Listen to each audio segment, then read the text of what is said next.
ॐ अज्ञानतिमिरान्धस्य ज्ञानाञ्जनशलाकया चक्षुरुन्मीलितं येन तस्मै श्रीगुरुवे नमः। श्रीचैतन्यमनोभीष्टं स्थापितं येन भूतले स्वयं रूपकदा मह्यं ददाति स्वपदान्तिकं।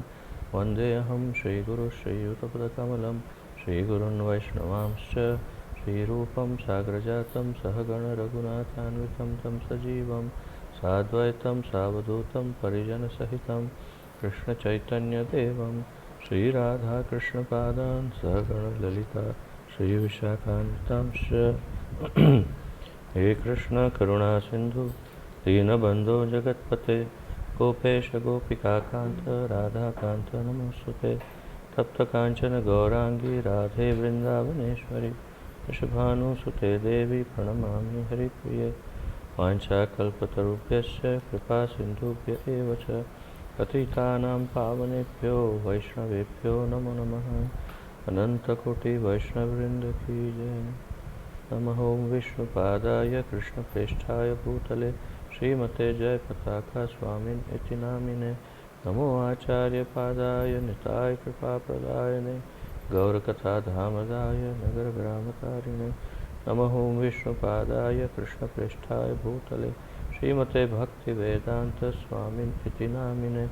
नमस्ते सारस्वते देवे गौरवाणी प्रचारिणे निर्विशेषशून्यवादी पाश्चात्यदेशतारिणे। जय श्री कृष्ण चैतन्य प्रभु नित्यानंद श्री अद्वैत गदाधर श्रीवासादि गौरभक्तवृंद। हरे कृष्ण कृष्ण कृष्ण हरे हरे हरे राम राम राम हरे हरे। हरे कृष्ण कृष्ण कृष्ण हरे हरे हरे राम राम राम हरे हरे। हरे कृष्ण कृष्ण कृष्ण हरे हरे हरे राम राम राम हरे हरे।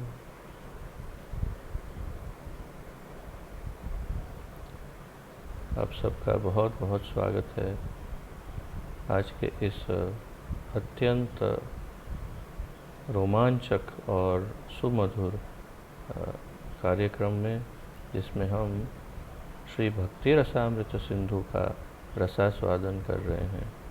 और फिलहाल हम भगवान के गुणों की चर्चा कर रहे हैं। तो भगवान के जो विशेष दिव्य गुण हैं उसमें हम 18 गुणों तक चर्चा कर चुके हैं और आज से हम 19वें गुण से आगे चर्चा करने वाले हैं। तो आइए सब अपने ग्रंथ से या अपनी पुस्तक से मेरे साथ अध्ययन कीजिए।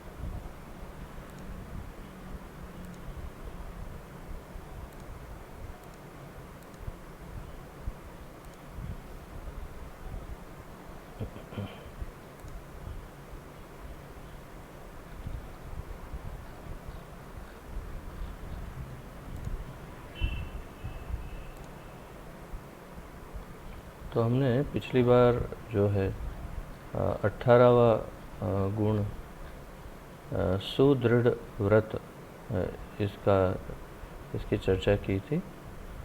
और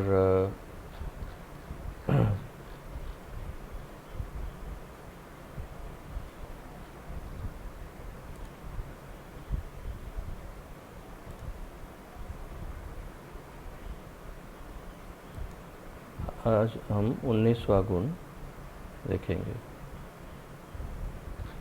जो है देश काल सुपात्रज्ञ।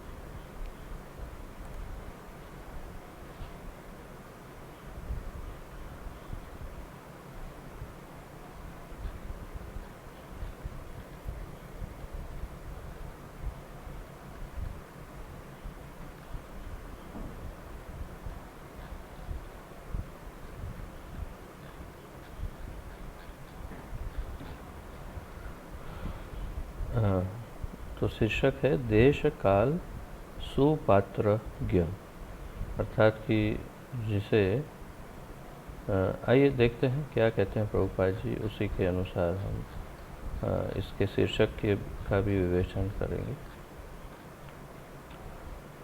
श्री कृष्ण देश काल सामग्री और पात्र के अनुसार लोगों से व्यवहार करते हैं, करने में अतिशय कुशल हैं।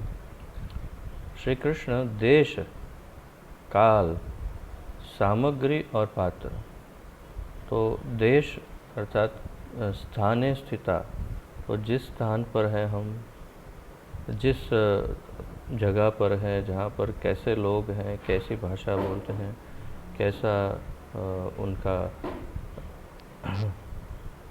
किस प्रकार का उनका कल्चर है, संस्कृति है, तो उसे कहते हैं देश। अर्थात कि वहाँ के लोग, वहाँ की संस्कृति, वहाँ की जनता का ज्ञान आदि, वहाँ की, यहाँ तक कि वहाँ की आबो हवा, वेदर, वो सब, वो देश, फिर काल और वहाँ का समय। जैसे कि अभी इस समय यहाँ पर कोरोना चल रहा है, तो ये अभी काल जो है वो कुछ अलग प्रकार का काल है। तो काल सामग्री अर्थात कि क्या उपलब्ध है वस्तुएं, उसे सामग्री कहा जा सकता है। तो उस देश में, उस समय पर, उस काल में क्या क्या उपलब्ध है, वो सब जगह हर समय हर एक चीज़ उपलब्ध ना भी हो। जैसे अभी आप जहाँ पर रहते हैं वहाँ पर उसमें से काफ़ी भक्तों के वहाँ पर कर्फ्यू है, तो उसमें हर एक सामग्री नहीं प्राप्त हो सकती। बाहर जाकर लेना हो चाहो तो भी नहीं मिल सकता। तो फिर घर में जो है उसी से हमें चलाना पड़ता है। तो यहाँ भी कुछ समय के लिए ऐसा हो गया था कि सारी दुकानें बंद हो गई थी, तो कुछ समय तक हम लोग पल्सेस, जिसे कठोल कहते हैं, तो उस सब से हम सब्जियां नहीं ला पाए, फ्रूट्स नहीं ला पाए। तो उसके जो उपलब्ध है उसी से काम चलाना, तो उसे सामग्री और पात्र। तो पात्र के कई अर्थ किए जा सकते हैं वैसे, परंतु एक अर्थ तो इसका इस तरह से हो सकता है कि हमारे पास क्या उपलब्ध है, या हमारे पास कितना कौशल्य है, या फिर उसे ये भी कहा जा सकता है कि सामने वाला जो है उसके पास लेने लायक उसकी कितनी क्षमता है। अर्थात कि भगवान ने भगवद गीता अर्जुन को कही, और वही भगवद गीता संजय ने धृतराष्ट्र को कही। बिल्कुल अक्षरशः जो भगवान बोले वही शब्द, वही अक्षर और वही दृष्टि से पूरा का पूरा दृश्य का वर्णन धृतराष्ट्र को संजय ने किया। परंतु पात्रता में कितना अंतर है कि अर्जुन के अंदर इतना बड़ा परिवर्तन आया उसी भगवत गीता को सुनकर कि वो भगवान के अनन्य भक्त, वैसे मित्र तो थे ही, परंतु उनके अनन्य भक्त, अनन्य सेवक बन करके उनकी प्रसन्नता के लिए अपना जीवन उन्होंने न्यौछावर कर दिया और अपने आप को सरेंडर किया, और भगवान से कहा कि शिष्यस्ते हम शादिमाम त्वाम प्रपन्नम, मैं आपका शिष्य हूँ और मैं आपके शरण में आया हूँ, आप जो आदेश देंगे मैं करूँगा। और वही ज्ञान जब धृतराष्ट्र ने सुना तो उसकी पात्रता परिपक्व नहीं थी, शुद्ध नहीं थी, हृदय शुद्ध, चेतना शुद्ध सब नहीं था, तो वो उस ज्ञान को पचा नहीं पाया और उसे काफ़ी समय लग गया भगवान की भक्ति को स्वीकार करने में या भगवान की महासत्ता को स्वीकार करने में। तो पात्रता के कई अर्थ किए जा सकते हैं, परंतु मुख्य रूप से मैंने आपको ये 4 वस्तु का अर्थ समझाने का प्रयास किया। तो श्री कृष्ण देश, काल, सामग्री और पात्र के अनुसार लोगों से व्यवहार करने में अतिशय कुशल हैं। तो इसका एक हम उदाहरण ले सकते हैं। जैसे कि कोई व्यक्ति है, उसके कोई भी व्यक्ति, तो वो जब किसी बुज़ुर्ग से बात करता है, बूढ़े व्यक्ति से, तो उसके बात करने का पूरा ढंग, तरीका बिल्कुल अलग होता है। जब वही व्यक्ति किसी छोटे बच्चे से बात करता है तो अलग ढंग से बात करता है। जब वही व्यक्ति किसी सन्यासी से बात करता है तो अलग ढंग से बात करता है। जब वही व्यक्ति किसी पागल के साथ बात करता है तो अलग ढंग से बात करता है। तो तात्पर्य क्या है कि एक ही व्यक्ति, अच्छा अगर मान लीजिए कि वो सबके साथ एक समान ही बात करे तो क्या होगा? थोड़ी कल्पना कीजिए कि वो एक छोटे बच्चे के साथ जैसे बात करता है, बिल्कुल वही भाषा में वो वहाँ के मुख्यमंत्री के साथ बात करे, यदि उसी भाषा में मतलब वही, जैसे वो छोटे बच्चे बोला अरे बेटा कैसे है, तो ऐसे ही वो मुख्यमंत्री कह अरे बेटा कैसा है बेटा। और वैसा ही अगर वो बड़े बुज़ुर्गों से बात करे, वैसे ही पागल से बात करे, तो क्या हो जाएगा? तो पूरा का पूरा उसका जीवन व्यर्थ हो सकता है और लोग उसे ही पागल खाने में दाखिल कर सकते हैं, हो सकता है। तो तात्पर्य क्या है कि जैसा समय है, जैसा सामने पात्र है और उसकी जैसी बुद्धि है, और उसके अनुसार अपने आप को ढालना चाहिए। ये एक कला है वास्तव में, और ये इतना आसान नहीं है। आप कई बार देखेंगे कि अच्छे बड़े आदमी भी बच्चों से उतना प्रेम पूर्वक बात नहीं कर पाते। हमने देखा है कई बार कि अच्छे खासे बड़े लोग भी बच्चों से बात ही ज़्यादा नहीं करते, क्योंकि उन्हें वास्तव में वो कला ही नहीं पता होती कि कैसे बच्चों से बात करना चाहिए। और वो बड़ों जैसा ही व्यवहार, उनका जो एक गर्वान्वित जो उनका व्यवहार होता है, वैसा ही गर्व के साथ वही व्यवहार बच्चों के साथ करने का प्रयास करते हैं, परंतु ये विफल हो जाता है। दूसरा कि कभी कभी कोई लोग बहुत बड़े व्यक्तियों से कैसे बात करते हैं, गुरुजनों से, जो हमारे बहुत सीनियर भक्त हो, गुरुजन हो, तो उनके साथ कैसे बात करते हैं उसका ज्ञान कई बार नहीं होता है। तो क्या करते हैं, जैसे अपने मित्रों से बात करते हैं, जैसे सामान्य भाषा में बात करते हैं, उसी भाषा में वे बात करने लग जाते हैं। और ये बहुत ही अनुचित वास्तव में कार्य है, क्योंकि जब हम गुरुजनों से, सीनियर भक्तों से बात करते हैं तो हमारी भाषा में भी बड़ी विनम्रता होनी चाहिए। विशेष रूप से मैं मेरे स्थान से ये देख सकता हूँ कि कई बंगाली भक्त जो हैं, क्योंकि उनको पर्याप्त मात्रा में उनका भौतिक एजुकेशन, भौतिक शिक्षा उनकी संपन्न नहीं हुई, तो वे और उनकी भाषा, मातृभाषा आप सबकी हिंदी ना होते हुए कई बार ऐसे शब्दों का प्रयोग करते हैं जो वास्तव में कभी मित्रों के बीच तो ठीक है, परंतु गुरुजनों या सीनियर वैष्णवों या किसी भक्तों के साथ ऐसे शब्दों का उपयोग नहीं करना चाहिए। तो हमें तो पता है, इसलिए हम इसका दोष नहीं देखते, परंतु यदि सावधान नहीं रहा जाए तो इसमें से काफ़ी खराब परिणाम भी हो सकते हैं यदि कोई भक्त रिष्ट हो जाए। तो कालांतर में धीरे धीरे धीरे धीरे मैंने आप में से कई भक्तों को कभी पर्सनली भी और कभी सामूहिक रूप से आप सबको प्रशिक्षण देता रहा हूँ मैं कि कैसे बात करनी चाहिए सीनियर भक्तों से, क्या शब्द प्रयोग करने चाहिए, शिष्टाचार क्या है। और मैं देखता हूँ कि आप सब ने उसे बहुत ही उत्तम ढंग से इन शिष्टाचारों को अपने बर्ताव में जो है आपने शामिल किया है। तो ये कला हम सबको प्राप्त होनी चाहिए या फिर हमें विकसित करनी चाहिए कला कि किसके साथ कैसे बात करना है। और ये ध्यान होना चाहिए हमेशा कि मैं किससे बात कर रहा हूँ और मुझे क्या भाषा का प्रयोग करना चाहिए, क्या कैसा बर्ताव करना चाहिए।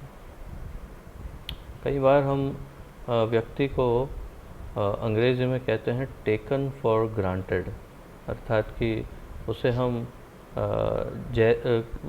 बिल्कुल उसकी जो महत्ता है, उसका महात्म्य है, उसे नज़रअंदाज कर देते हैं। उसको वो कब होता है, उसके लिए भी अंग्रेज़ी में एक उत्तम कहावत है, familiarity breeds contempt. Familiarity breeds contempt, वो कई बार मैं आपको बता चुका हूँ। अर्थात कि जब किसी व्यक्ति के साथ बहुत अधिक समय तक रहने लगते हैं, नज़दीक रहने लगते हैं, नज़दीकियाँ बढ़ती है, तो हम उनके साथ फिर बहुत ही सामान्य व्यवहार करने पर उतारू हो जाते हैं। कभी नहीं होना चाहिए ये। जैसे कि कोई अपने गुरु के साथ रह रहा है तो थोड़े समय में देखने लगता है वो धीरे धीरे को ये भी खाता है, ये भी ब्रश करता है, ये भी नहाता है, ये भी ऐसा करता है, ये भी वैसा करता है।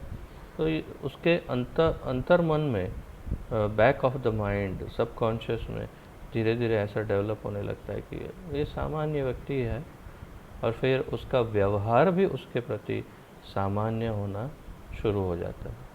तो ये इसे कहते हैं फैमिलियरिटी ब्रीड्स कंटेम्प्ट, अर्थात कि यदि किसी के साथ बहुत अधिक निकटता हो जाए तो उसकी महत्ता को वो अपने हृदय से, अपने बर्ताव में उसे नज़रअंदाज करने लगता है। और कंटेम्प्ट का अर्थ है अपराध, तो वो धीरे से उनके प्रति अपराध करने लगता है। मेरी विवशता ये है कि मैं नाम नहीं बता सकता, परंतु हमारे ही संप्रदाय के, हमारी संस्था के अत्यंत वरिष्ठ सन्यासी के सेक्रेटरी को मैंने देखा है कि वो अपने गुरुदेव से बहुत ही हीन भाषा में और बहुत ही जिसे कहते हैं नहीं करनी चाहिए, ऐसे चेहरों के हाव भाव के साथ वो बात कर रहे थे। कभी मैं उनके कमरे में गया था तो किसी विशेष कार्य से, तो मैंने देखा कि उनके जो पर्सनल सेक्रेटरी हैं वो पिछले 8-10 साल से उनके सेक्रेटरी होंगे, तो उनके साथ ऐसा बर्ताव कर रहे थे। वो अत्यंत महत्वपूर्ण व्यक्तित्व, हमारी संस्था के अत्यंत वरिष्ठ सन्यासी, और उनके सेक्रेटरी उनको बड़ी बड़ी आँख दिखा रहे थे और ऐसा मुंह ऐसा करके उनको गुस्सा कर रहे थे और ऊंची आवाज़ में उनको कुछ आदेश दे रहे थे। ये देखकर मेरा हृदय एकदम छलनी हो गया, पूरा विदीर्ण हो गया मेरा हृदय। क्या करता उस समय, मैं बोलूँ क्या। और चुपचाप से वो कड़वा घूंट पी करके वहाँ से चला गया। परंतु वो देखकर मैं समझ गया कि यही फैमिलियरिटी ब्रीड्स कंटेम्प्ट। वो 8-10 साल से उनकी सेवा कर रहा होगा, तो वो धीरे धीरे उनके ऊपर हावी हो गया वो। अर्थात कि गुरु नहीं रहा, गुरु शिष्य हो गया, और जो शिष्य है, जो सेवक है, जो दास है, वो मालिक हो गया। और वो सन्यासी कुछ भी नहीं बोले, उन्होंने चुपचाप से सहन किया। और आश्चर्य की बात यह है कि उस बेशरम को इतना भी समझ नहीं आ रहा था कि मैं वहाँ खड़ा हूँ, मेरे सामने भी वो इस तरह का बर्ताव कर रहे थे।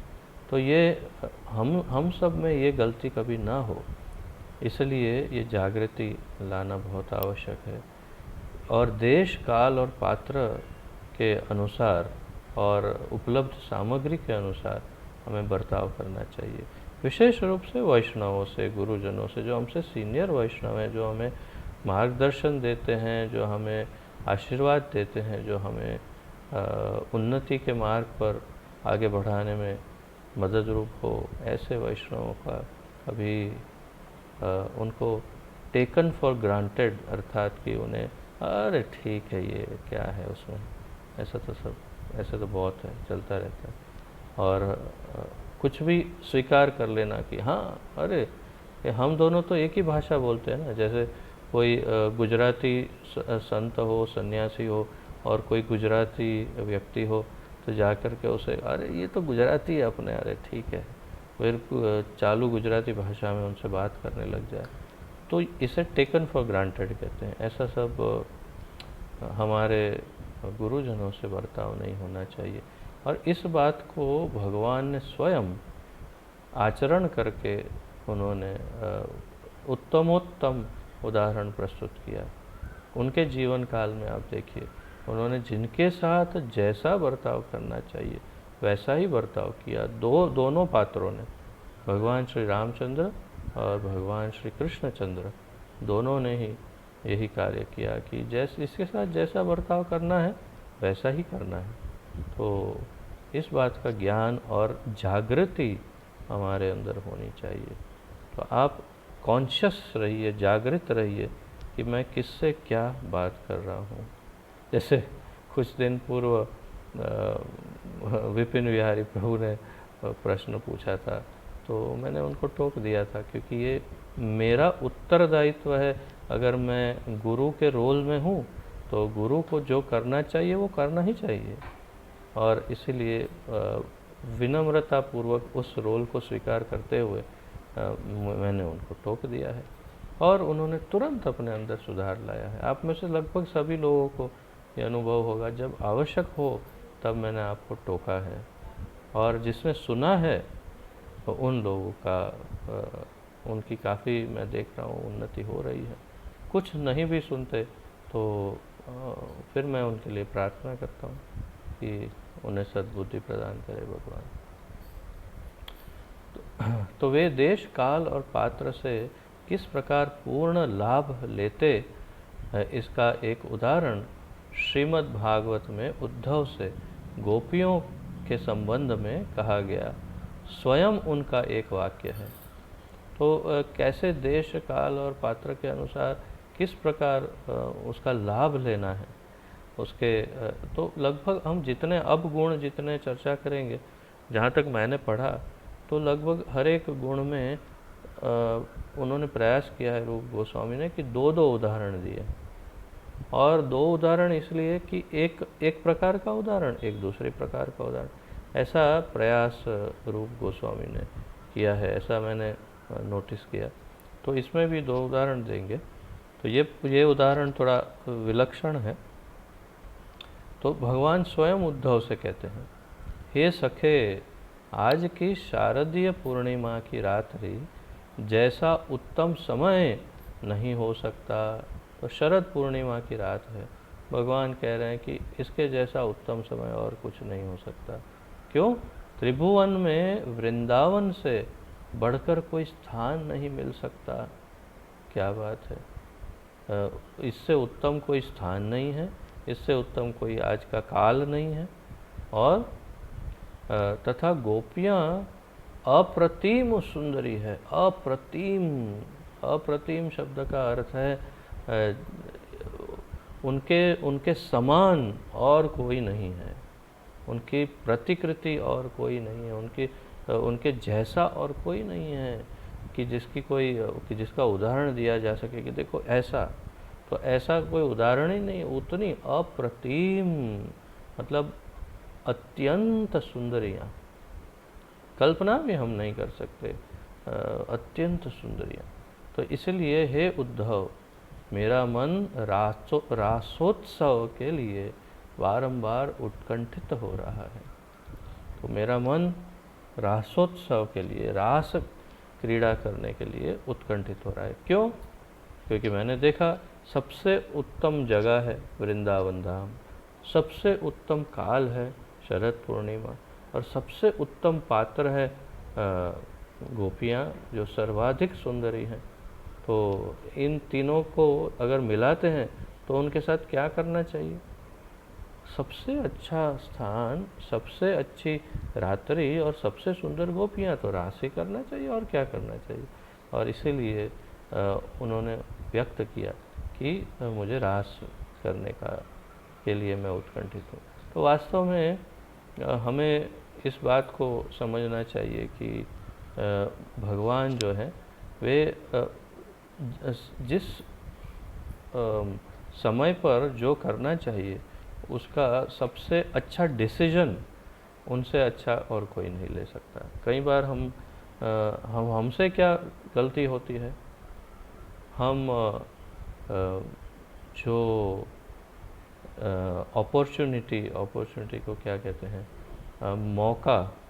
जो मौका आता है, तो हम मौके को पहचान करके उस समय जो करना चाहिए वो नहीं कर पाते और इसीलिए हमें फल नहीं मिलता। तो व्यक्ति को मौका देखना चाहिए कि अब क्या करना है और फिर करना है अभी तुरंत ये कार्य, उसका डिसीजन। ये सब हमारी बुद्धि का परिणाम नहीं है, हमारी शरणागति का परिणाम होना चाहिए। अर्थात कि ये बुद्धि हमें भगवान दे, हम भगवान से प्रार्थना करें कि हे ठाकुर जी, मुझे सही समय पर सही पात्रों के साथ, सही काल में, सही सामग्री के साथ सही मैं डिसीजन ले सकूं, सही उत्तम प्रकार का मैं कार्य कर सकूं, उसकी बुद्धि और उसकी क्षमता आप ही दीजिए। तो भगवान से ये प्रार्थना करनी चाहिए और भगवान अवश्य फिर हमारा हर कार्य उत्तम होगा, सफल होगा। अगर हम शरणागत भाव से करेंगे, उनके लिए करेंगे, तो ये नहीं कि बिजनेस के लिए कुछ सोच रहा है, बहुत बढ़िया मौका, वो सब भौतिक चीज़ों के लिए ये चर्चा हम नहीं कर रहे हैं। ऐसे बहुत भौतिकवादी पड़े हैं क्या, उठ के गिर के समाप्त होके विनष्ट हो चुके हैं। इस धरती ने ऐसे करोड़ों कोटि बिजनेसमैनों को खा गई कि जो बहुत बड़े हुए और कहाँ खो गए पता नहीं चला। तो भौतिक रूप से बड़ा होने की बात ही नहीं है, भौतिक रूप की अपॉर्चुनिटी की बात नहीं है, ये वास्तव में आध्यात्मिक अपॉर्चुनिटी की बात है कि आध्यात्मिक रूप से हमें मौका मिले तो उस समय हम सही कार्य करें। जैसे आप पुस्तक वितरण करने जा रहे हैं, उदाहरण कि और सामने एक पात्र को देखा आपने, आपके मन में विचार आया कि लगता है ये ले लेगा भगवद गीता, ये थोड़ा सा विचलित लग रहा है और उसको ज़रूरत हो ऐसा लगा, फिर आपको लग रहा है अरे कौन जाएगा, बात करेगा, क्या कर। तो ये जो कन्फ्यूजन है, तो ठाकुर जी से प्रार्थना करना है कि हे भगवान, आप इतनी कृपा करिएगा कि सही समय पर सही डिसीजन मैं ले सकूं, देश काल पात्र के अनुसार उपयुक्त कार्य में करूं और सिद्ध हो आपकी सेवा के लिए, आपकी प्रसन्नता के लिए। तो ऐसी कृपा करिए और फिर देखिए आप कभी विफलता नहीं होगी, सब कुछ सफल होगा।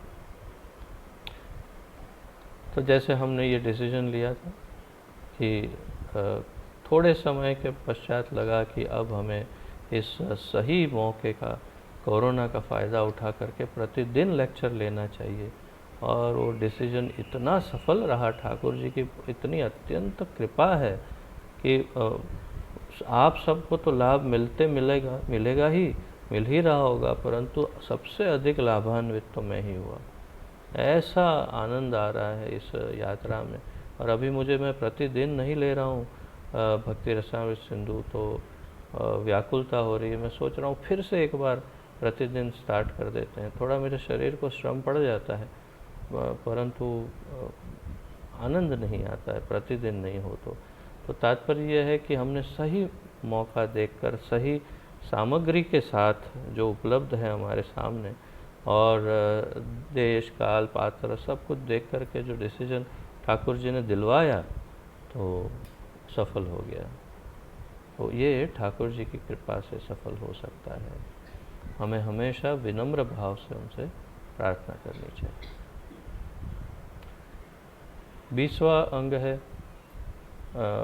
उनका गुण है भगवान का शास्त्र चक्षु। शास्त्र चक्षु अर्थात कि उनके अब देखिए क्या कहते हैं रूप गोस्वामी और श्रील प्रभुपाद जी कैसे समझाते हैं। जो शास्त्र के अनुसार ही सब कर्म करता है वह शास्त्र चक्षु है। एक वाक्य में वर्णन कर दिया। जो शास्त्र के अनुसार सब कार्यों को करता है उसे शास्त्र चक्षु कहते हैं। तो यही हमसे अपेक्षित है, हम भक्तों से यही अपेक्षित है कि हम सब कुछ जो कुछ भी करें शास्त्रों के अनुसार ही करें, शास्त्रों से विपरीत कोई भी कार्य ना करें। और कार्य करने में कोई प्रॉब्लम नहीं है, हम शास्त्रों के विपरीत कार्य कर भी सकते हैं, परंतु उसके फल के लिए भी फिर हमें ही तैयार होना पड़ेगा, क्योंकि जो शास्त्र के विपरीत कार्य करते हैं उन्हें फिर प्रतिकूल फल मिलता है। तो हम हमेशा हमें इतना ज्ञान भी होना चाहिए कि हमें पता चले कि ये शास्त्र के अनुसार है या नहीं है। उसके दो उपाय हैं, या तो स्वयं शास्त्र पढ़ो या फिर अपने गुरुदेव से मार्गदर्शन प्राप्त करो, तब हमें पता चलेगा कि ये शास्त्र सम्मत है या नहीं है। तो जो प्रामाणिक शास्त्रों की दृष्टि से देखे उसे कहते हैं शास्त्र चक्षु। वास्तव में किसी भी ज्ञानी तथा अनुभवी व्यक्ति को संपूर्ण तत्व इन्हीं ग्रंथों की दृष्टि से देखना चाहिए। उदाहरण के लिए साधारण नेत्रों से देखने पर सूर्यमंडल केवल एक छोटा सा देदीप्यमान पिंड प्रतीत होता है। तो हम दूर से सूर्य देव को देखते हैं तो इतनी साइज के एक बहुत ही तेजस्वी एक पिंड के समान दिखते हैं, परंतु प्रामाणिक वैज्ञानिक पुस्तकों की दृष्टि से, अब प्रभुपाद जी वैज्ञानिक दृष्टिकोण से सूर्य की बात कर रहे हैं, तो अगर वैज्ञानिक दृष्टिकोण से देखें तो ज्ञात होता है कि सूर्य इस पृथ्वी से अनेक गुना बड़ा और शक्तिशाली है। ऐसी अनेक कितनी 100 पृथ्वियाँ मिलेंगी तब जा कर के एक सूर्य ग्रह बनेगा। इतना विशाल है, परंतु हम अभी उनको इतना ही देखते हैं। तो हमें शास्त्र के चक्षु से देखना चाहिए और ज्ञान के चक्षु से देखना चाहिए। यदि हम ये समझ लें, जैसे पहले वैज्ञानिक ऐसा मानते थे कि सूर्य जो है वो पृथ्वी के इर्द गिर्द घूमता है और पृथ्वी स्थिर है, और ये भी मानते थे कि पृथ्वी बिल्कुल सीधी है। फिर कालांतर में धीरे धीरे, जबकि शास्त्रों में तो पहले से ही लिखा हुआ था सब, लेकिन हमारे वेदों को पढ़ने जाता कौन है, तो वो अपने मनोधारणा से सब स्थापित करते थे। परंतु कालांतर में समझ गए कि सूर्य नहीं, पृथ्वी सूर्य के इर्द गिर्द घूमती है, और पृथ्वी भी गोल है, सूर्य भी गोल है। तो शास्त्र चक्षु से यदि हम देखेंगे तो गलतियां नहीं होगी, और हम अपने चक्षु से, चर्म चक्षु से देख करके अनुमान लगाएंगे तो गलती होने की सबसे अधिक संभावना है। और इसीलिए धर्म की स्थापना भगवान ने की है। धर्म क्या है? धर्म अर्थात धर्म का सबसे बड़ा अर्थ है ड्यूटी, अपना कर्तव्य। तो प्रत्येक व्यक्ति को एक कर्तव्य दिया है भगवान ने। धर्म क्यों दिया है? धर्म इसलिए दिया है ताकि वो कोई और गलती ना करे और उसका और दूसरों का जीवन जो है वो जहर समान ना हो जाए। क्योंकि यदि व्यक्ति धर्म के अनुसार, शास्त्रों में दिए हुए धर्म के सिद्धांतों के अनुसार यदि जीवन नहीं जीता, तो सबसे अधिक संभावना है कि कभी न कभी वो ऐसी कोई गलती करेगा जिससे उसका जीवन विषमय हो सकता है, अत्यंत दुखमय। और आप देख रहे हैं जितना संसार में लोग दुखी हो रहे हैं, उसके पीछे मूलभूत कारण ये है कि वे शास्त्र चक्षु नहीं है उनके पास। वे सब अपने अपने मन से, अपने अपने मनोधारणा से, अपने अपने रुचि के अनुसार वे कार्य करते हैं। उन्हें जो अच्छा लगता है वैसे जीवन जीते हैं, अच्छा लगता है वैसे बोलते हैं, अच्छा लगता है वैसे खाते हैं, अच्छे लगने के अनुसार आचरण करते हैं, संबंध बनाते हैं और अपने मन के अनुसार सारा जीवन जीते हैं। और इसलिए इतने अत्यंत दुखी होते हैं, इतनी पीड़ाएं, कष्ट और तकलीफ़ें आप भोगते हैं जिसकी कोई सीमा नहीं। परंतु यदि वो शास्त्र चक्षु हो तो अवश्य अरुचिकर ही होगा। इतना अत्यंत मधुर और अच्छा लगने वाला, मन को अच्छा लगने वाला नहीं होगा, ये संभव है। परंतु ऐसा होगा जिससे हमें कभी कोई बड़े बड़े भय और तकलीफ नहीं आएंगे जीवन में। तो इसलिए व्यक्ति को, बुद्धिमान व्यक्ति को शास्त्र के चक्षु के अनुसार जीवन जीना चाहिए। अपने मन से तो कुत्ते बिल्ली जीवन जीते हैं, तो कुत्ते बिल्लियों में और हम में अंतर क्या है? वो वही श्लोक आहार निंद्रा भय मैथुनम च सामान्यम एतत् पशुभिर्नराणाम धर्म्यम ही तेषाम अधिको विशेषो धर्मे नहीं न पशु भी समान। तो यदि धर्म का पालन नहीं करते तो हम पशु ही है। अर्थात कि यदि हम अपने मन से जीवन जीते हैं तो हम पशु हैं। तो हमें अपने आप को देखना चाहिए कि क्या मैं जो कुछ कर रहा हूँ वो सब अपने मन से कर रहा हूँ या धर्म के अनुसार कर रहा हूँ। धर्म हमें अच्छा नहीं लगेगा, हो सकता है, परंतु मनोभाव से उत्तम धर्म है और धर्म को ही हमें पालन करना चाहिए और धर्म ही शास्त्र चक्षु है। अब देखिए, कोई घमंडी व्यक्ति, अहंकारी व्यक्ति, मदमस्त व्यक्ति, जिसकी बुद्धि किसी विचित्र कारणों ने, उसकी माया देवी ने उसकी बुद्धि हर ली हो, तो उसे इन बातों में कोई रुचि नहीं होगी। उसे इस बात से कोई दिलचस्पी नहीं होगी कि धर्म क्या कहता है। वो अपने मनमाने ढंग से जीवन जीता ही रहना चाहेगा और एक दिन जब बहुत ही गहरी खाई में गिरेगा तब जाके उसके नेत्र खुलेंगे कि हाँ, काश मैंने उस समय अपने अंतर मन को खोल करके धर्म के अनुसार जीवन जिया होता तो आज ये नहीं होता। तो जो कुछ भी हम यहाँ चर्चा कर रहे हैं वो वास्तव में शास्त्र चक्षु की बात कर रहे हैं। व्यक्ति को हर एक कदम अपने जीवन में शास्त्रों के निर्देश के अनुसार लेना चाहिए। अब भगवान के उदाहरण देखते हैं। अतः चर्म चक्षु से देखना यथार्थ देखना नहीं है। प्रामाणिक पुस्तक अथवा प्रामाणिक शिक्षक के माध्यम से देखना ही यथार्थ देखना है। जैसे मैंने आपको बताया, बिल्कुल वही बात। प्रामाणिक पुस्तक अर्थात ग्रंथ, प्रामाणिक ग्रंथ अथवा प्रामाणिक शिक्षक। तो कैसे धर्म का पता चले? जैसे मैं पहले कह रहा था, या तो गुरु के पास से या ग्रंथों से। तो इनके माध्यम से देखना ही यथार्थ देखना है। इसलिए यद्यपि श्री कृष्ण स्वयं भगवान हैं और भूत, वर्तमान और भविष्य को पूर्ण रूप से जानते हैं, फिर भी लोक शिक्षा के हेतु वे सदा शास्त्रों का आश्रय लेते हैं। तो भगवान कहते भी हैं भगवद गीता में अर्जुन को, मम वर्तमानु वर्तन्ते मनुष्य पार्थ सर्वशः।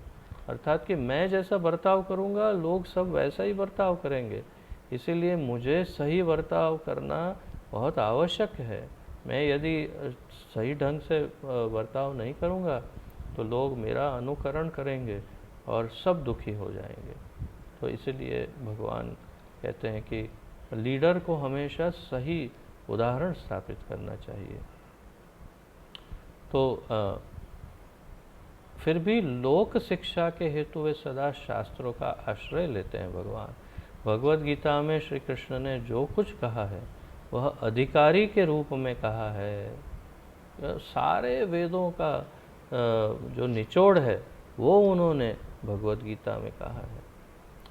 फिर भी उन्हें वेदांत सूत्र का प्रमाण दिया।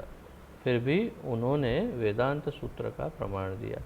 उन्होंने भगवत गीता कहते कहते भी कई बार वेदांत सूत्र का वेदों से अन्य शास्त्रों से उन्होंने प्रमाण भी दिया कि इस प्रकार कहा गया है शास्त्रों में। तो श्रीमद् भागवत में किसी का परिहास है कि कंस के शत्रु श्री कृष्ण को शास्त्र चक्षु कहा। कुछ वाक्य रचना में यहाँ प्रॉब्लम है।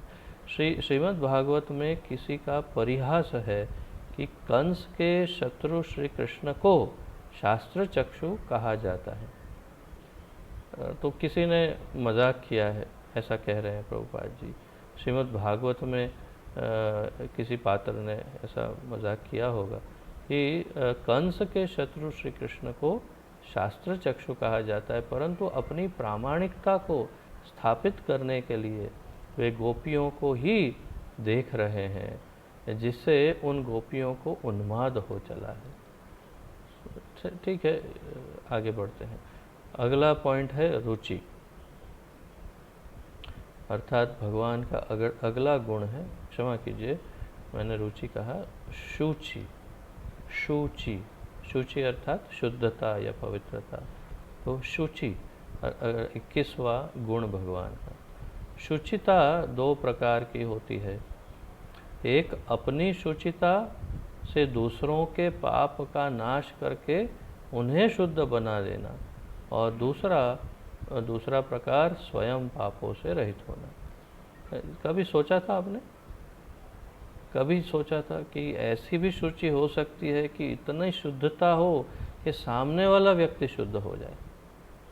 सैनिटाइजेशन के लिए हमको कुछ छांटना पड़ता है, कुछ जेल ये लिक्विड दे करके साफ करना पड़ता है, लेकिन कभी ऐसा सुना कि अपने ऊपर छांटे और सामने वाला शुद्ध हो जाए?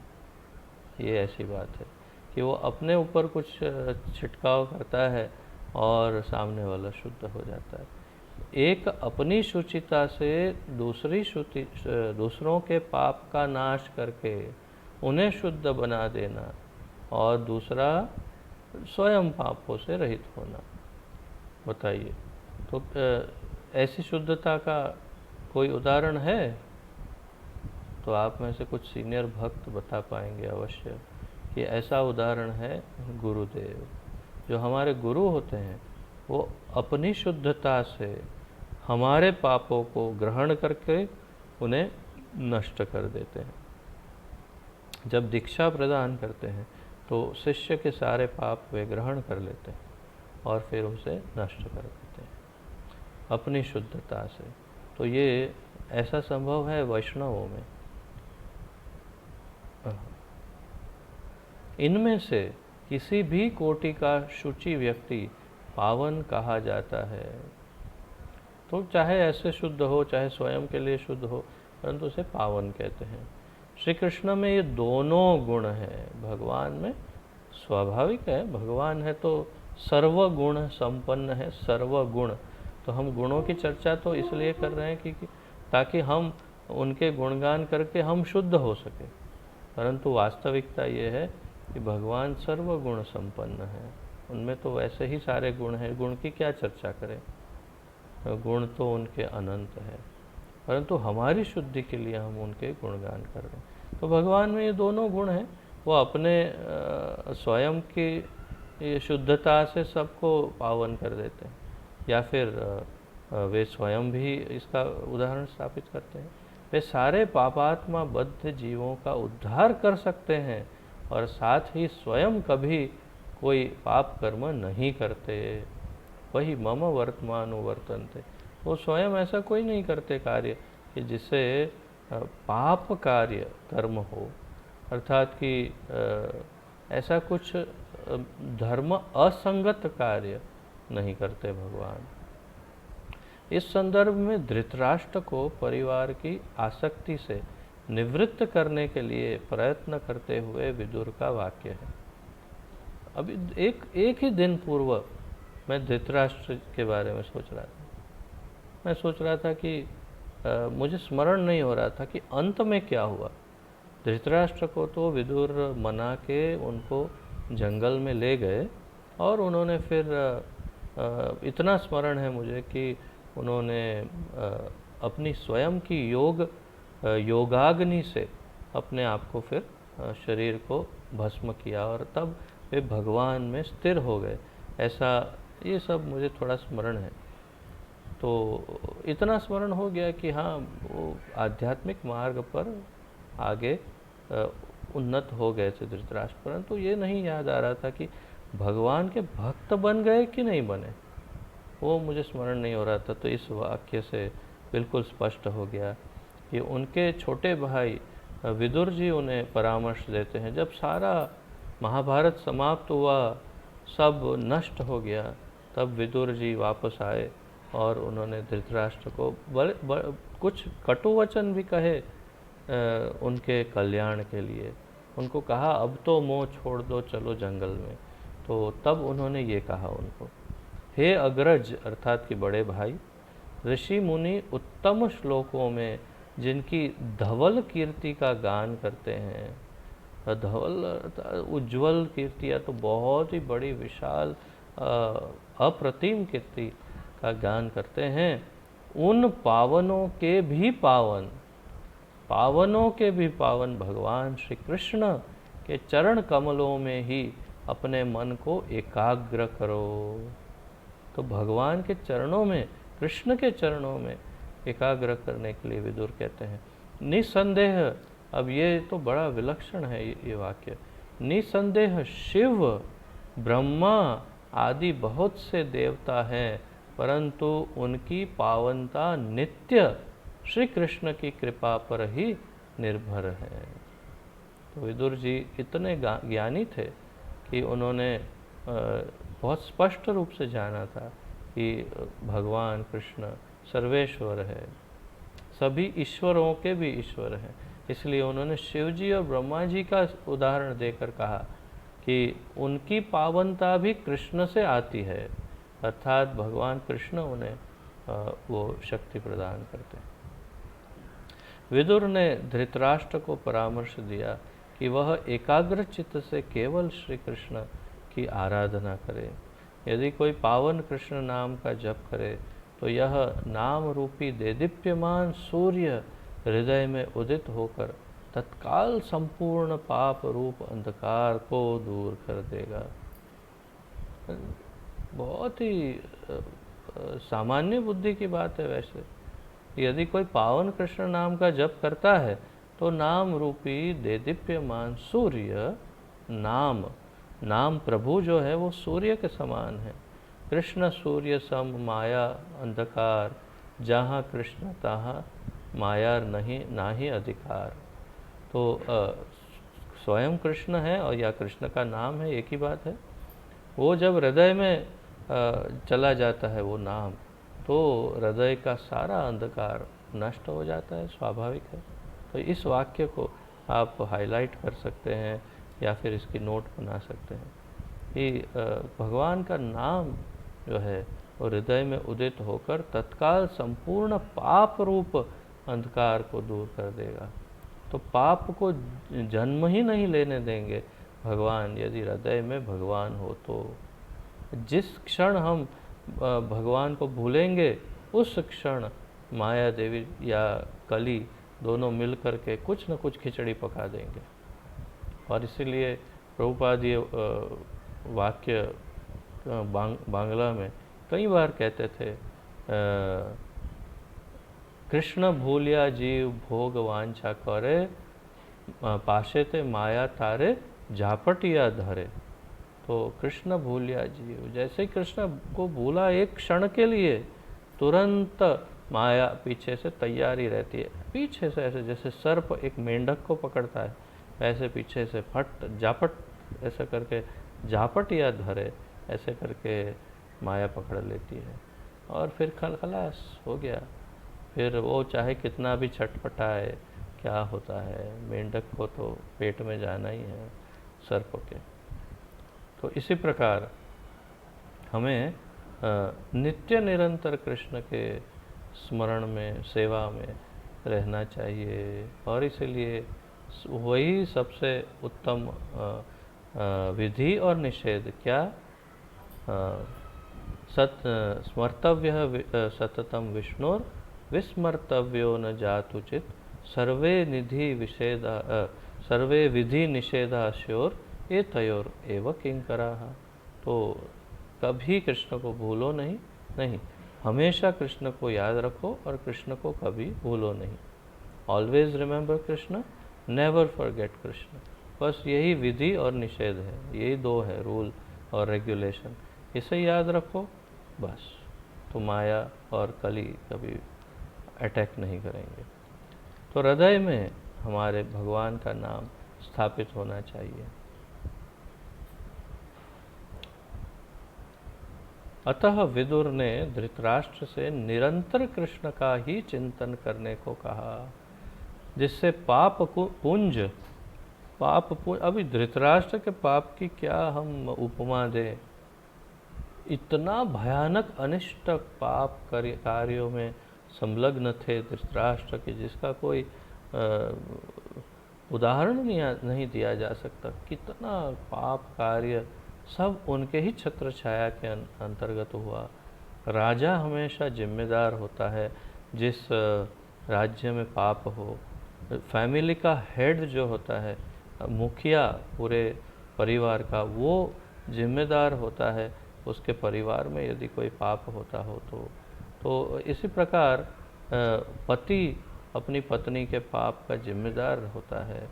जो अग्रणी है, अग्रज है, वो जिम्मेदार होता है। तो धृतराष्ट्र जिम्मेदार थे, उनके अंतर्गत जो भी पाप हुए तो कितना पाप का बोझ था। परंतु ये सारा पाप पुंज तत्क्षण भस्म हो जाता है। विदुर कहते हैं जब भगवान के चरण कमलों में आश्रय लेते हैं तब। तो भगवद गीता में अर्जुन भी श्री कृष्ण को परम ब्रह्म, परम धाम, पवित्रम परमम भवान, परम पवित्र कहते हैं अर्जुन भगवान को कि आप परम पवित्र हैं। श्री कृष्ण की परम पावनता के और भी अनेक उदाहरण उपलब्ध हैं।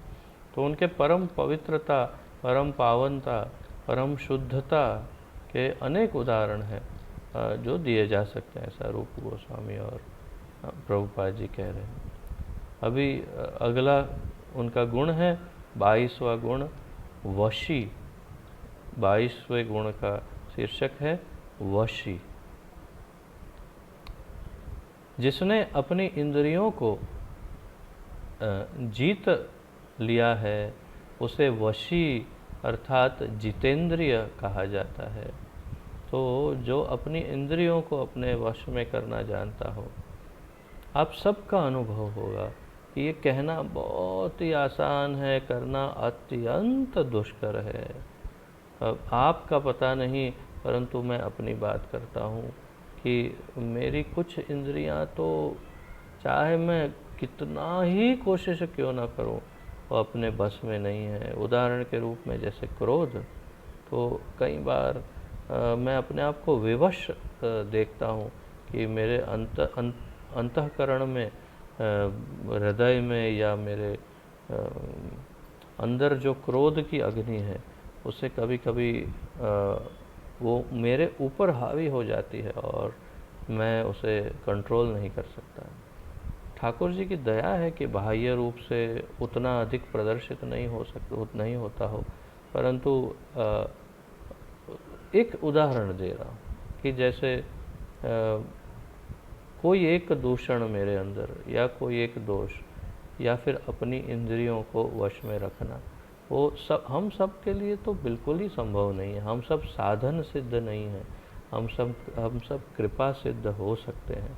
तो इसलिए जब हमसे ना हो तब हमें श्री गुरु और श्री भगवान का आश्रय ग्रहण करना चाहिए।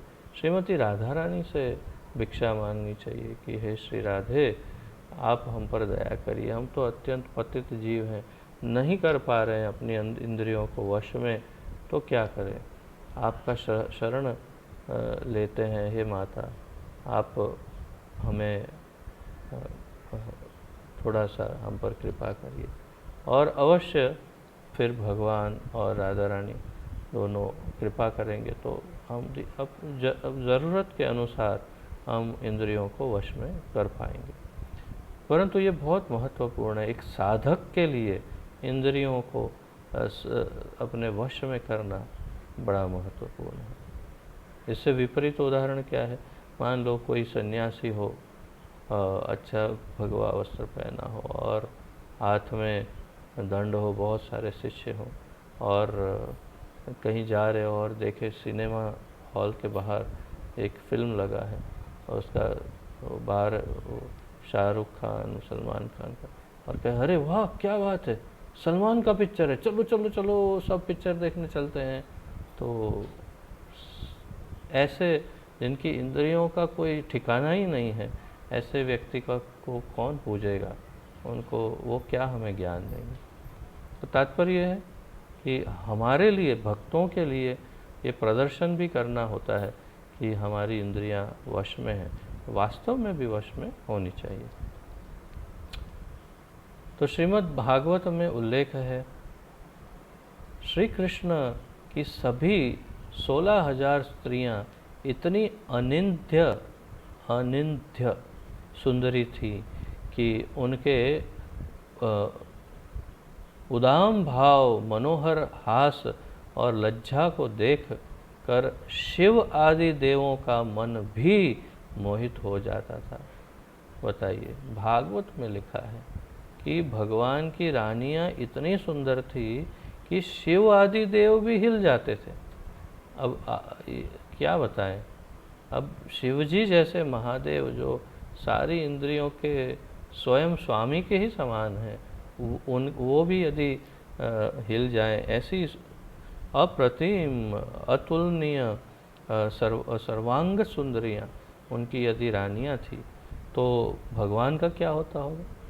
यही हमें यहाँ पर बताने का प्रयास कर रहे हैं कि तो भगवान को क्या होता है।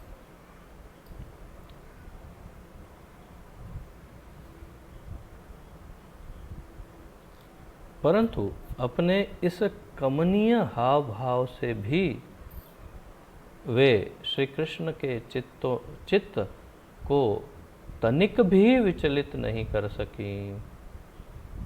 परंतु अत्यंत कमनीय हाव भाव से भी ये सुंदर स्त्रियां, भगवान की महिषियां अर्थात रानियां, भगवान को तनिक भी विचलित नहीं कर सकी। योगेश्वर है भगवान, भगवान योगेश्वर क्यों कहे जाते हैं। इतना कुछ होने पर भी वे हमेशा अखंड ब्रह्मचारी रहे, और ये बात सामान्य व्यक्ति कभी नहीं समझ सकता है, ये संभव ही नहीं सामान्य मनुष्य को समझने के लिए। परंतु यही सत्य है कि अपने पूरे जीवन में भगवान अखंड ब्रह्मचारी रहे। तो ये अत्यंत अकल्पनीय है, अचिंत्य है सामान्य मनुष्य के समझने के लिए। इसलिए जो समझता है उसने उनको कहा योगेश्वर, जो जानता है वो उन्हें योगेश्वर कहते हैं, और जो मूर्ख होते हैं वो कहते हैं उन्हें कि ये तो देखिए उनके चरित्र का ही ठिकाना नहीं, जैसे शिशुपाल ने कहा। इस प्रकार तो भगवान के चरित्र पर लालचन लगाते हैं मूर्ख लोग, परंतु सत्य यह है कि वे अखंड ब्रह्मचारी हैं, भगवान योगेश्वर हैं। श्री कृष्ण की 16,000 स्त्रियों में से प्रत्येक यही समझती थी कि वे उसकी कमनीयता पर मुग्ध हैं। ऐसा सोचती थी कि भगवान मेरे ही पीछे पड़े हैं और इतने सब में सबसे सुंदर मैं ही हूँ और सबसे ज़्यादा प्रेम मुझे ही करते हैं भगवान। पर वास्तव में ऐसा न था। अतः श्री कृष्ण सर्वोत्तम जितेंद्रिय हैं, और यह भगवद गीता में भी स्वीकृत है। वहाँ उन्हें ऋषिकेश इंद्रियों का स्वामी कहा गया है। ऋषिकेन ऋषिकेश सेवनम भक्ति। तो ऋषिकेश अर्थात सारी इंद्रियों के स्वामी। ऋषिक ईश अर्थात सारी इंद्रियों के जो स्वामी हैं उन्हें ऋषिकेश कहा, योगेश्वर कहा। तो भगवान वास्तव में योगेश्वर और ऋषिकेश हैं। अब 23वां गुण भगवान का।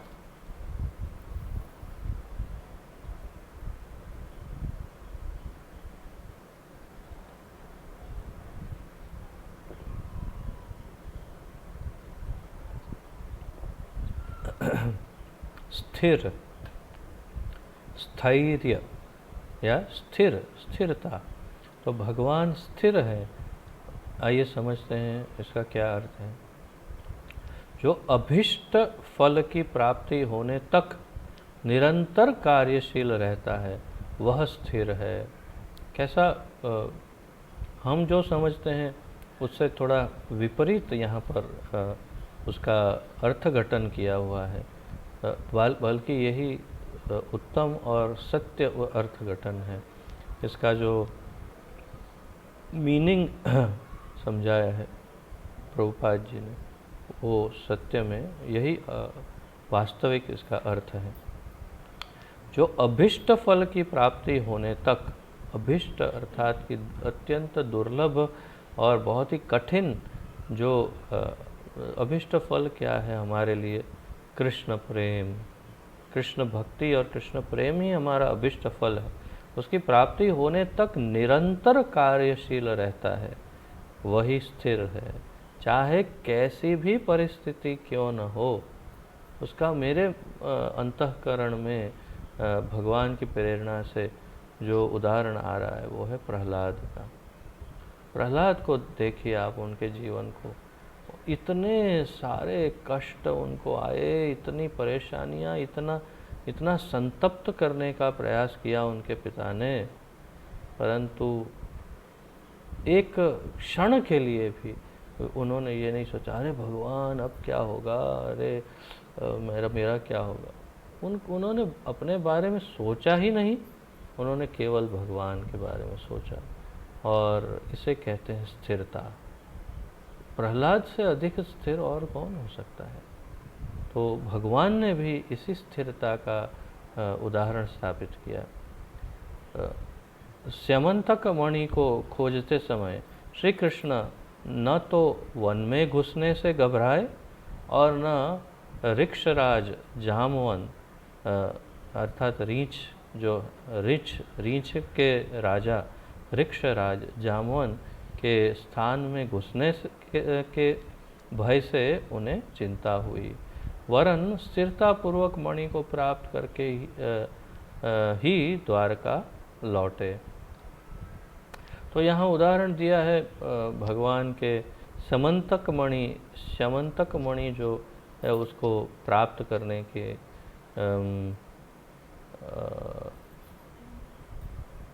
जो घटना है, उस घटना का यहाँ वर्णन। भगवान के ऊपर लांछन लगाया गया, उन पर दोषारोपण हुआ कि उन्होंने स्यमंतक मणि को किसी तरह से छीन लिया है, उन्होंने चोरी की है इत्यादि। तो उन्होंने सोचा कि अब मुझे ये लालचन को, इस दोष को स्वयं ही साफ करना होगा। तो जंगल में गए। अब हमें थोड़ा ऐसा लगेगा भगवान को जंगल में जाने में क्या डर लगेगा, परंतु एक सामान्य व्यक्ति के दृष्टिकोण से देखे तो अकेले द्वारकाधीश होते हुए, राजा होते हुए अकेले जंगल में चले गए और ढूंढा मणि कहाँ है। अब ऐसे पता ही था उन्हें सब, फिर वहाँ पर उनको पता चला कि मतलब उसमें नहीं डरे, बिल्कुल स्थिरता पूर्वक, और बिल्कुल भी ऐसा नहीं कि अरे मुझ पर इतना दोषारोपण हो गया, टेंशन हो जाए। हमारे पर कोई दोषारोपण करेगा तो सबसे पहले तो डिप्रेशन आ जाएगा और टेंशन हो जाएगा एकदम, मेरे ऊपर ऐसा दोषारोपण। परंतु भगवान बिल्कुल स्थिर रहे और जंगल में गए, उन्होंने कार्य किया, डिप्रेस होके पड़े नहीं रहे एक कोने में, वे कार्यरत रहे और उन्होंने अभिष्ट कार्य को सिद्ध किया। फिर ऋक्षराज जामवन इतने अतुलनीय बलशाली थे, तो उनकी गुफा में प्रवेश कर गए और उनके साथ उन्होंने युद्ध किया। अब अच्छे से स्मरण नहीं है मुझे, परंतु लगभग 1 महीना या ऐसा कुछ समय है, या 18 दिन ऐसा कुछ, अब स्मरण नहीं हो रहा है मुझे। तो परंतु बहुत ही लंबे समय तक उनसे युद्ध करते रहे, द्वंद्व युद्ध। और ऐसा कहा जाता है कि जामवान को बहुत ही युद्ध करने की इच्छा थी श्री रामचंद्र के समय में, परंतु उनकी वो इच्छा पूरी नहीं हो पाई। तो उनके हृदय की इच्छा को पूरी करने के लिए फिर उन्होंने भगवान से कहा कि मुझे मेरे बल के अनुसार कोई योद्धा मिला नहीं। ये पूरी घटना में जो हमने युद्ध किया रावण के साथ, तो ये कोई ऐसा नहीं था जो मेरे बराबर का हो। तो मुझे अंदर से वो जो युद्ध करने की जो इच्छा है वो मेरी पूरी नहीं हुई। तो भगवान ने कहा एक ही व्यक्ति है जो तुम्हारे समान बल का प्रदर्शन कर सकता है और वो है मैं। तो मेरे साथ करना हो तो आओ युद्ध, तो वो तो संभव नहीं है। तो उन्होंने कृष्ण अवतार में उनकी वो पुरानी इच्छा पूरी की और इतने 1 महीने या जो समय है वो तब तक युद्ध करते रहे। जब एक एक पुर्जा ढीला हो गया जामवान जी का, तब उन्हें समझ में आया कि मेरे ठाकुर ही इतना मेरे साथ युद्ध कर सकते हैं और इस पूरी पृथ्वी पर कोई दूसरा व्यक्ति नहीं है जिसमें इतनी शक्ति हो। और फिर भगवान को समर्पित हुए, उन्होंने सामंतक मणि दिया और अपने दंड के स्वरूप में, उपहार के स्वरूप में, दक्षिणा के स्वरूप में अपनी पुत्री भी उनको दे दी, जामवती। तो तात्पर्य यह है कि स्थिरता पूर्वक भगवान ये पूरी घटना में से पार उतरे और मणि लेकर वापस लौटे द्वारिका में। तो ये भगवान का गुण है। और जैसे भक्त का है तो प्रहलाद का उदाहरण हम ले सकते हैं मेरे मंतव्य के अनुसार। 24वां गुण है दांत।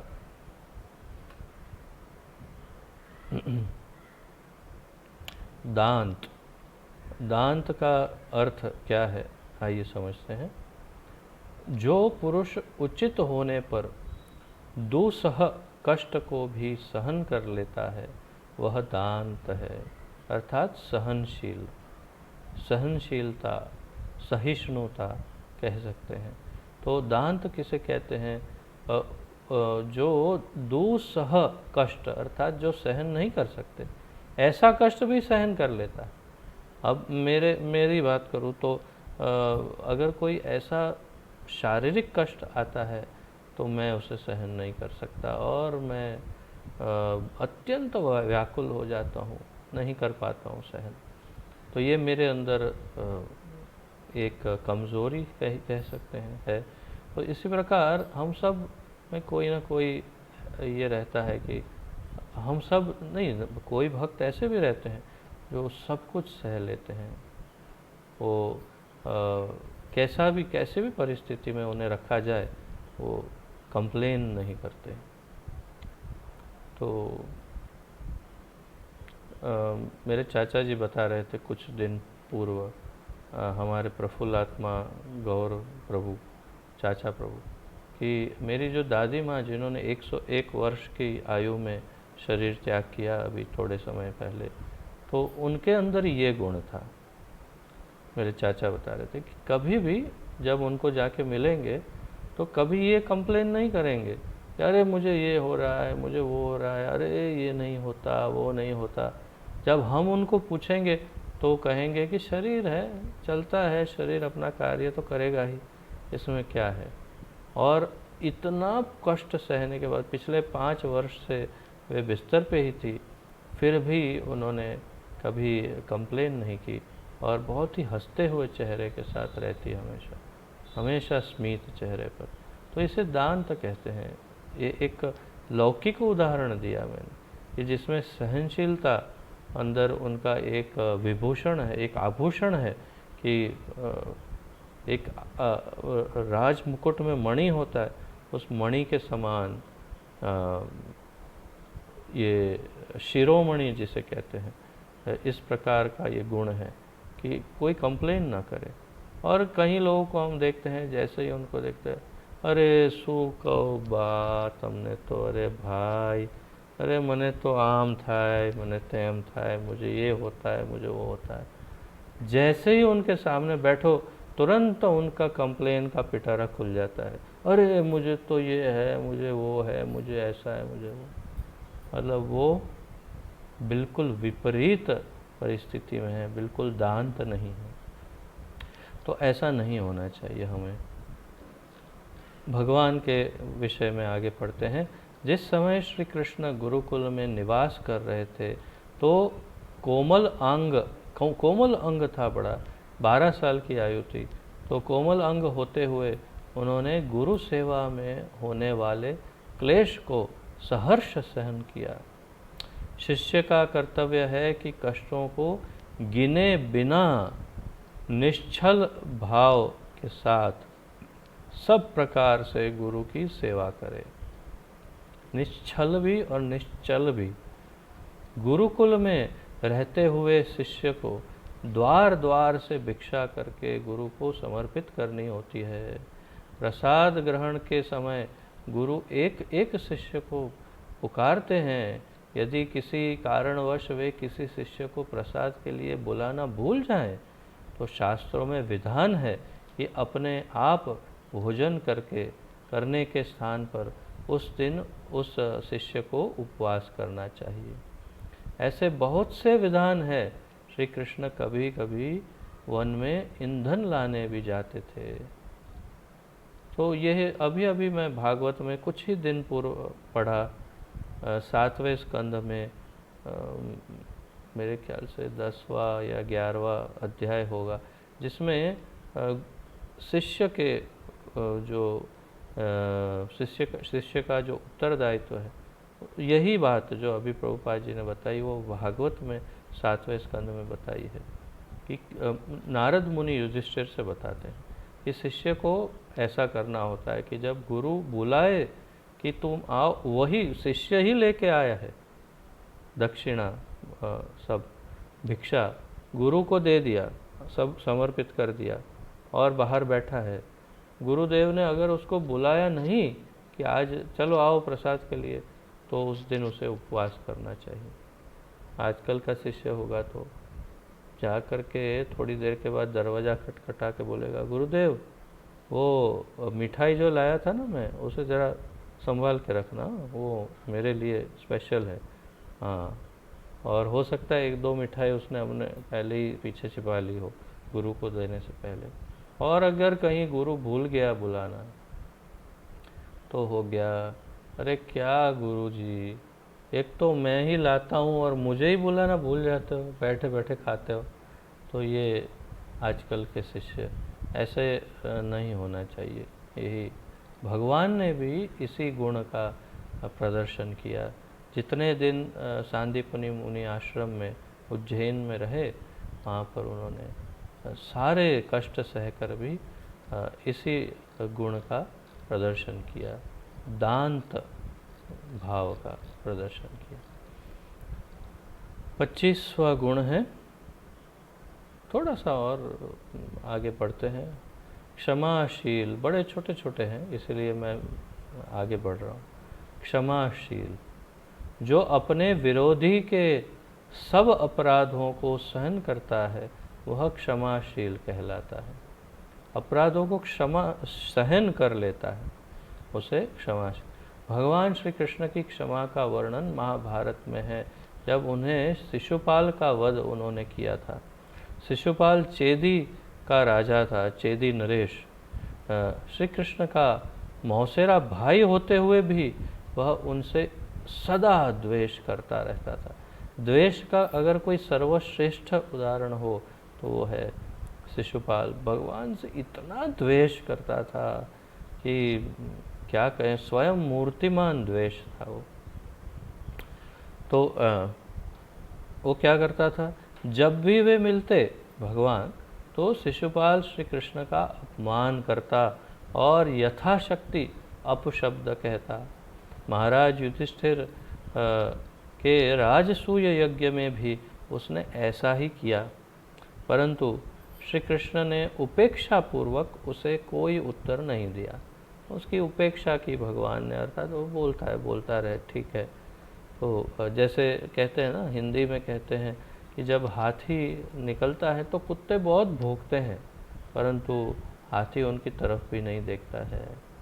कुत्तों के भौंकने से क्या, यहाँ पर आगे ऐसे वही उदाहरण थोड़ा अलग ढंग से दिया है प्रभुपाद ने। तो परंतु भगवान श्री कृष्ण ने उपेक्षा पूर्वक उसे कोई उत्तर नहीं दिया। वहाँ उपस्थित कुछ लोग शिशुपाल का वध करने को उद्यत हुए। सब उठ गए, अर्जुन, सारे पांडव, यहाँ तक कि भीष्म, सब लोग अत्यंत व्याकुल हो गए। सब ने उन्हें शिशुपाल को चैलेंज किया कि हम तुम्हारा वध कर देंगे। भगवान बलराम जी भी, परंतु भगवान ने सबको शांत कर दिया। उनको कहा कि अभी मीटर चालू है, 100 पे पहुंचा नहीं है मीटर, इसलिए शांत रहिए। जब मीटर 100 पे पहुंच जाएगा तो अपने आप प्रोग्राम हुआ है, सुदर्शन छूट जाएगा, चिंता मत करो। तो वहाँ उपस्थित कुछ लोग शिशुपाल का वध करने को उद्यत हुए, तो भी श्री कृष्ण ने उनका भी निषेध कर दिया, अर्थात उन्हें मना कर दिया। वे स्वभाव से ही क्षमाशील हैं। प्रसिद्ध हैं कि सिंह मेघ की गर्जना को सुनकर हुंकार करता है। हाँ, यहाँ पर सिंह का उदाहरण दिया है, मैंने हाथी का दिया वैसे, कि अगर सिंह बैठा है और आकाश में बादल गरजते हैं तो सिंह भी सामने अपनी गर्जना करता है उसके सामने, क्योंकि एक समान शक्ति की तरह माना जाता है कि भाई हाँ, ये भी पावरफुल, ये भी राजा, ये भी राजा। परंतु मूर्ख श्रृंगालों, अर्थात शियाल जिसे हम कहते हैं फॉक्स, तो अगर मूर्ख श्रृंगालों के शब्द को वो सुनकर कभी गर्जना नहीं करता सिंह। शियाल अगर हू करने लगते हैं तो उसे सुनकर ये भी वो ऐसा नहीं करने लगता, वो शांत बैठा रहता है, क्योंकि जानता है ये मूर्ख शियाल है, क्या करेंगे, उनको तो रोना धोना यही कार्य। तो तात्पर्य क्या है कि व्यक्ति को इतना स्थिर होना चाहिए कि कब क्या करना है, कब क्या रिएक्शन देना है, वो समझ में आना चाहिए। श्री यमुनाचार्य श्री कृष्ण की क्षमाशीलता की स्तुति करते हुए कहते हैं, हे रघुवर, शरणागत समझकर आप जानकी के चरण में चोंच मारने वाले उस काक के प्रति भी दयालु बन गए। एक समय देवराज इंद्र ने, यहाँ पर लिखा है वास्तव में देवराज इंद्र काक के रूप में भगवान राम की, परंतु वास्तव में जहाँ तक मैंने पढ़ा है और सुना है, ये वास्तव में देवराज इंद्र के पुत्र थे जो काग का रूप धारण करके आए थे। परंतु खैर हमारे आचार्य यहाँ लिख रहे हैं काक इंद्र बन गए। तो एक समय देवराज इंद्र, हो सकता है किसी कल्प में स्वयं देवराज ही काक बन गए हो, ये भी संभव है, क्योंकि आचार्य की वाणी कभी असत्य नहीं होती। तो एक समय देवराज इंद्र ने काक रूप में भगवान राम की अर्धांगिनी जानकी माता के चरण में घाव कर दिया। कौवा बन के आए और चोंच मार दी उनके चरणों में जानकी माता।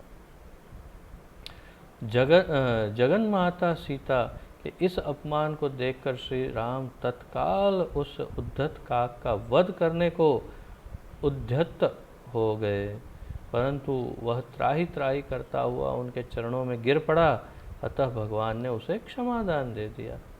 तो श्री यमुनाचार्य आगे कहते हैं कि श्री कृष्ण की क्षमाशीलता, श्री कृष्ण की क्षमाशीलता, अब यमुनाचार्य कह रहे हैं, भगवान राम से भी विशेष है। शिशुपाल 3 जन्मों से लगातार उनका अपमान कर रहा था। शिशुपाल और दंतवक्र कौन है? जय और विजय। तो हिरण्याक्ष हिरण्यकशिपु, फिर रावण और कुंभकर्ण, फिर शिशुपाल और दंतवक्र। इस प्रकार 3 जन्मों से उनका अपमान कर रहा था भगवान का। फिर भी श्री कृष्ण इतने क्षमाशील हैं कि उन्हें शिशुपाल को सायुज्य मुक्ति प्रदान की। इससे सिद्ध हो जाता है कि भगवान की ब्रह्म ज्योति में लीन होना जो अद्वैतवादियों का लक्ष्य है, बहुत कठिन कार्य नहीं है। अर्थात मोक्ष प्राप्त करना बिल्कुल भी कठिन कार्य नहीं है, बहुत ही आसान कार्य है। शिशुपाल जैसे लोग जो जन्म जन्म में श्री कृष्ण का अपराध करते हैं, उन्हें तक यह मुक्ति मिल सकती है।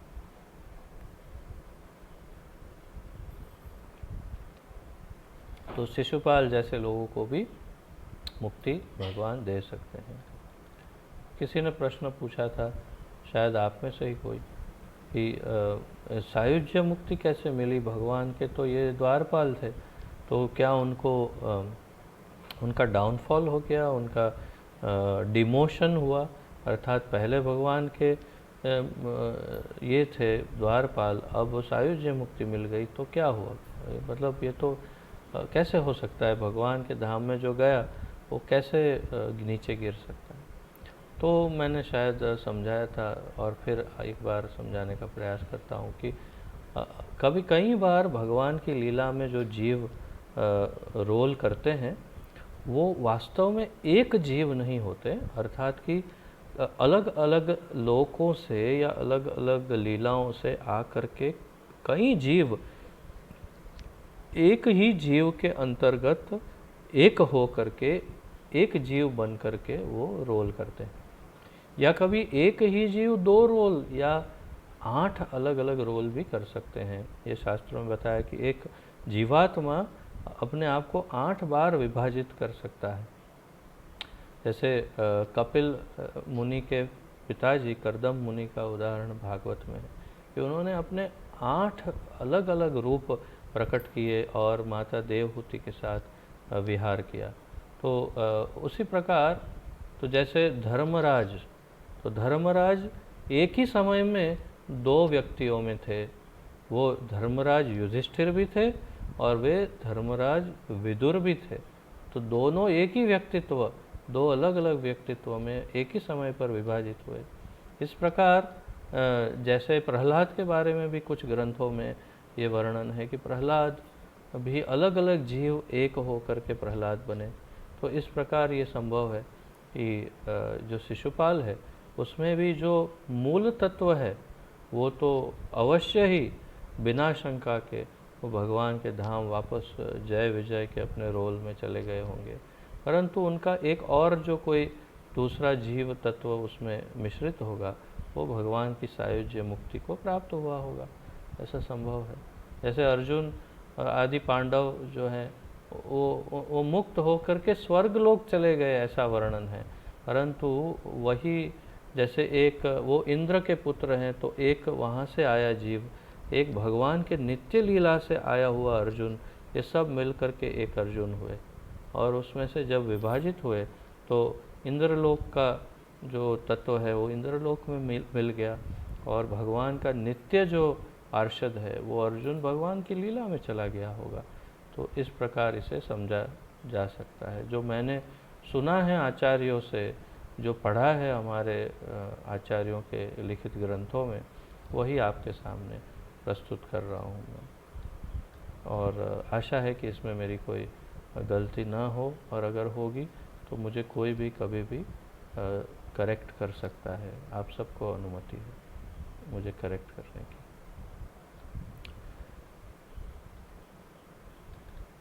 तो और भी गुण तो है मेरे ख्याल से। एक गंभीर, फिर धृतिमान, फिर समता,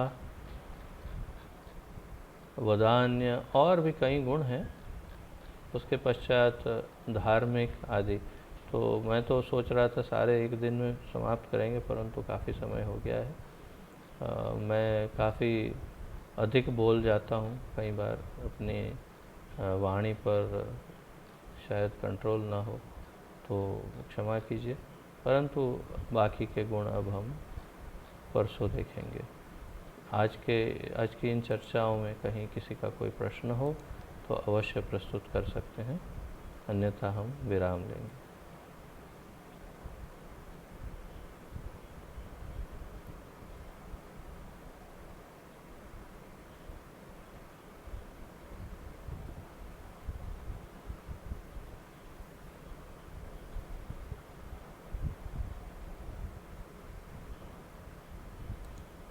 हाँ, समदर्शी प्रभु।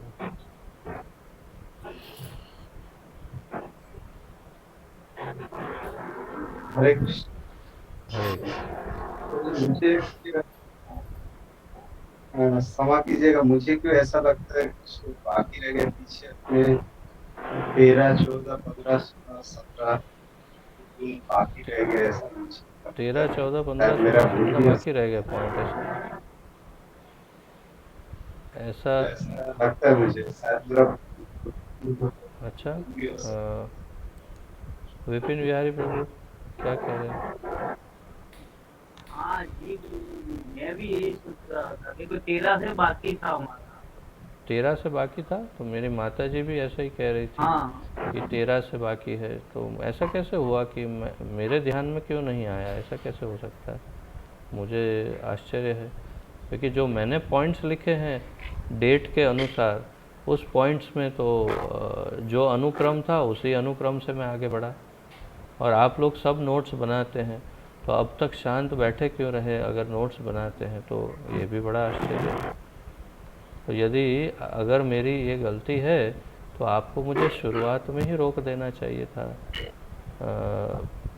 समदर्शी प्रभु ने हैंड रेस किया था, परंतु मुझे लगा गलती से बटन दब गया होगा, परंतु किसी और ने रोका नहीं। अर्थात या तो आप ध्यान नहीं देते मेरे क्लास में, नोट्स ठीक से बनाते नहीं, और या तो फिर जिम्मेदारी पूर्वक इस जिम्मेदारी को समझते नहीं कि कब क्या बोलना चाहिए, स्थान, देश, काल, पात्र के अनुसार। तो अगर मेरी गलती है तो मुझे तुरंत रोकना चाहिए, ये आपका उत्तरदायित्व था। परंतु मेरी माता ने सबसे पहले कहा, फिर मुझे लगा नहीं उसकी गलती होगी, और अब आप अंत में कह रहे हैं। परंतु मुझे अभी भी विश्वास मुझे नहीं है, क्योंकि मेरे जो पॉइंट्स लिखे हैं उसके अनुसार 19 तारीख को हमने 19 तक के पॉइंट्स कर लिए, 18 तक के, और 19 से आगे बढ़े हैं। तो यदि किसी ने नोट्स लिखे हैं तो वो इस बात की पुष्टि कर सकता है। अगर कोई रेगुलर नोट्स लिख रहा है तो वो अपनी नोट्स देख करके मुझे बताएं कि क्या सही है। हाँ, तापस प्रभु क्या बोल रहे हैं? हरे कृष्ण प्रभु जी, मैंने भी जो नोट लिखा था, जो 12वां पॉइंट है बुद्धिमान, उसका ऊपर मेरा भी नोट लिखा था। अच्छा, तो फिर ऐसा करते हैं, कल फिर से क्लास कर लेते हैं, और जो 12 से पॉइंट्स है उसकी चर्चा कल फिर से कर लेंगे। तो मुझे ही आश्चर्य हो रहा है कि मैंने नोट्स बना लिया, तैयारी कर लिया, और कैसे हो संभव है कि मैं आप लोगों के साथ क्लास नहीं हुआ? मुझे समझ में नहीं आता। जो भी हो, परंतु यदि यही सत्य है तो कल एक और क्लास करेंगे 5:30 बजे से, और बाकी के जो पहले के पॉइंट्स रह गए उस पॉइंट्स को हम पहले कवर कर लेंगे, तो यही उचित होगा। ठीक है, आप सबका बहुत धन्यवाद। श्री भक्ति रसामृत सिंधु की जय। श्री रूप गोस्वामी प्रभुपाद की जय। पतित पावन अभय चरणारविंद भक्ति वेदांत स्वामी श्रील प्रभुपाद की जय। गुरु महाराज की जय। आप सबकी जय हो। निताय गौर प्रेमानंदे। हरि हरि बोल। हरे कृष्ण। सबको प्रणाम।